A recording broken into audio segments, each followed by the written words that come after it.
podcast. Jebuth. Ugh. What is going on? How do you be? How good is it to be you? How can you be better than you is when you wasn't what you wanted to be? And how did you get to where you're at? And how will you not complain and spend that negative energy on somebody, something, or someone when you're not getting what you want, how you got it? Those are the words of ponderation to think about while enacting. Does it matter? No. Will it matter? No. Can you improve? Yes. Do you give a Chuck, like my middle name? I hope. You can, you will, you won't, you shouldn't. You have sacrificed yourself to become what you are. I think of popular culture. I think of famous people and how they overreact. I think of Buddhist monks. I think of the Dalai Lama. I think of great minds of the past. And I think of where we're at today, what's going on in the world. And I'm like, what happened? Like, where did it turn like this? How do you fix it? How are you going to make it better? I don't know. Maybe talk about it. Maybe just flip the script.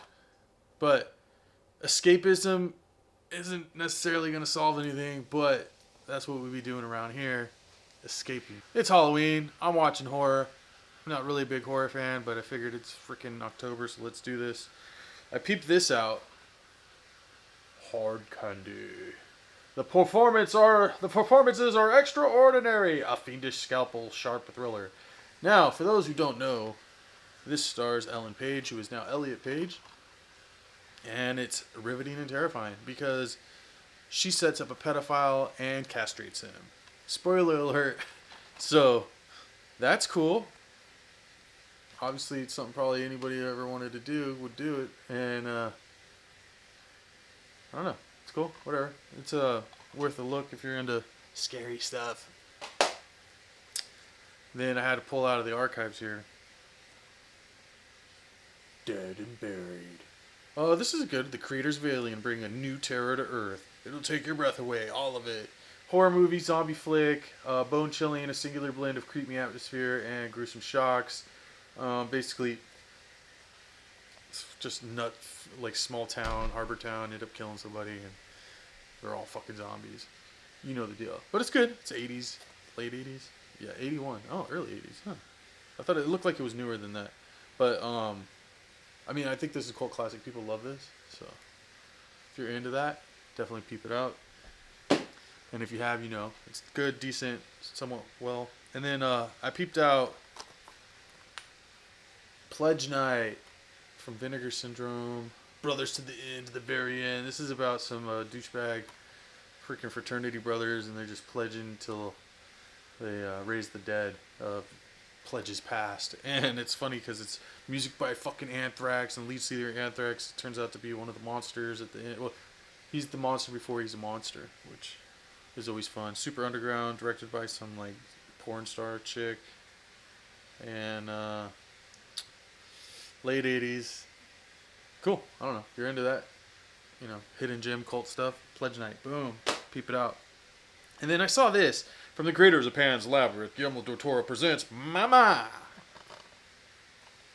And I thought because it had Guillermo del Toro's name on it, which, you know, is probably a dead ringer for dopeness, that it'd be great. Horror at its best. And it's not. It's okay. It's weird. It's like these chicks are traumatized because their dad fucking kills their mom, and they grow up alone in a fucking cabin, and then they find him 5 years later, and they got to deal with all the trauma and the ghosts that follow them that help raise them.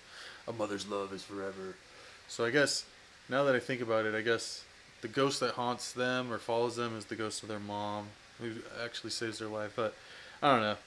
It's kind of like, I think it's got really bad ratings, and it's just not that good. It's not even that scary. And it doesn't look that cool, so whatever. And then I saw this. This is, I think it was considered a horror, but I think more of a thriller, Knocking. And this is a goodie. It's from Sweden. After suffering a traumatic incident, Molly moves into a new apartment to begin her path to recovery.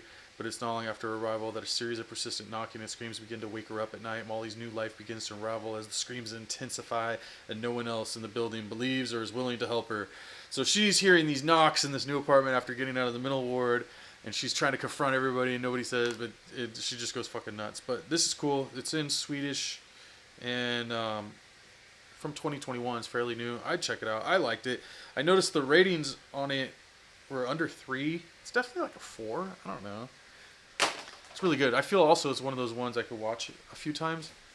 And then I peeped the new Munsters from Rob Zombie on Netflix, and that's pretty good. I mean, if you're into the Munsters or ever watched it or interested in it, it's kind of a prequel and super beautiful cinematography and stuff like that. And I also saw A Secret Cinema, which was a short film, 30 minutes, from, I believe, the late 60s, mid to late 60s, black and white, done by the dude who did Death Race 2000. I forgot his name, but read somewhere, must see, and I peeped it, and it's cool. And then, well, we're going to do a double banger here. I finished this book, Renoir, Essays, Conversations, and Reviews, by Penelope Gillliatt. And this is a film book, and I'm not really familiar with Renoir. So I read the book, and then I watched one of his movies, The River. And The River is a visual masterpiece. It is gorgeous. It's from the 50s. It's filmed like humanely, not like saving animals or anything, but just like the human as a specimen. It's filmed in India, and then reading all these essays about the man and his insight really kind of brought it all full circle. He does seem like he's probably a badass. I'm gonna probably have to see everything he's ever made, and it was kind of cool to read his book and then see his movie. So I saw the River, and he's got a ton of other films. Obviously, he's the son of the famous painter Renoir, so it's kind of cool to see the art transition, and especially like at this time period, because he was around. I think he did some silent films, and then it was around when talkies came around, and just flipped the script. So that being said, podcast Jebuth, episode 80. Let's try your hardest, do your best, stay humble, stay gracious, read more books.